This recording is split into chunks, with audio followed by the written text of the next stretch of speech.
Je m'appelle Camille Coustet, j'ai cofondé Eco-Impact et notre métier, c'est d'aider toutes les marques de mobilier responsables à prendre le plus de place sur le marché possible. Donc chez Eco-Impact, notre métier, il consiste à mesurer d'abord l'impact environnemental des produits et en fonction des résultats, soit c'est des produits plus responsables que le marché, on aide les marques à communiquer leurs forces avec des données robustes, ou si elles ont des projets d'éco-conception, de nouvelles collections ou qu'elles veulent faire mieux, on les forme et on les aide à sortir des collections plus responsables. En fait, c'est quoi le greenwashing? C'est souvent montrer la partie qui nous intéresse en cachant tout le reste. Quand on veut éviter le greenwashing, il suffit de vraiment poser la question de est-ce que les informations sont disponibles et lesquelles. Par exemple, on va parler j'économise énormément de carbone sur ce produit en oubliant complètement qu'on pollue l'intégralité des eaux qu'on utilise dans sa conception, dans sa fabrication. Donc l'idée, c'est d'avoir une vision complète, pas juste montrer ce qui nous intéresse. Et il y a un autre point dans le greenwashing, c'est que maintenant, ça devient hyper encadré. On appelle ça des allégations environnementales et on peut se faire punir si on ne respecte pas le cadre qui est à présent posé. Et donc l'idée, c'est de, à chaque fois qu'on avance quelque chose, c'est d'avoir une preuve. On ne peut pas dire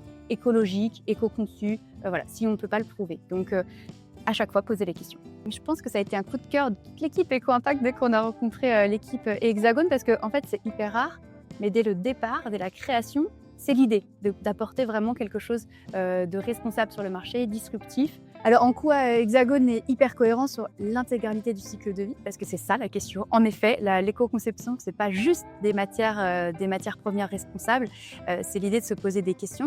On a un outil en éco-conception qui s'appelle la roue de Brézé. C'est l'idée d'aller se poser des questions à chaque étape. Et c'est ce qu'a fait Hexagone parce que donc matières premières, ok, fabrication 100% en France, mix décarboné, sourcing européen, livraison à plat.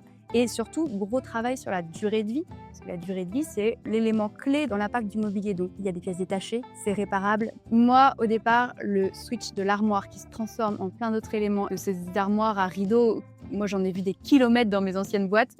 Donc, je me suis dit, enfin, quelque chose d'intéressant à en faire. Donc ça, gros coup de cœur sur l'idée. Et là, d'un point de vue plus éco-conception, le fait d'aller travailler le côté déhoussable de la prairie, je pense que c'est un vrai challenge technique qui est rarement poussé jusque-là. Ça, c'est un vrai gros travail d'éco-conception que je peux que saluer. Je crois que je suis hyper fière d'une grande phase qui se termine avec Hexagone. On a commencé à se parler il y a plus d'1 an. Et je vois bien qu'en face, j'ai du répondant, qu'il y a là un vrai cran passé en connaissance. On parle pas que carbone, on parle impact global, on parle aussi cycle de vie, on parle durée de vie. Ouais, on voit bien qu'il y a des réflexes qui sont sacrément ancrés. Et moi, ce qui m'intéresse là-dedans, c'est quand, en tant que fournisseur, donc Hexagone, on vient apporter des solutions, de la donnée, des réponses, des histoires. On a commencé par le travail sur Hexagreen. On devait lancer des petits meubles. On se retrouve avec une vraie collection de produits responsables. J'ai hâte de voir qu'ils prennent plein de place sur le marché de l'office et qui grignotent tous les concurrents traditionnels. Je serai là pour surveiller.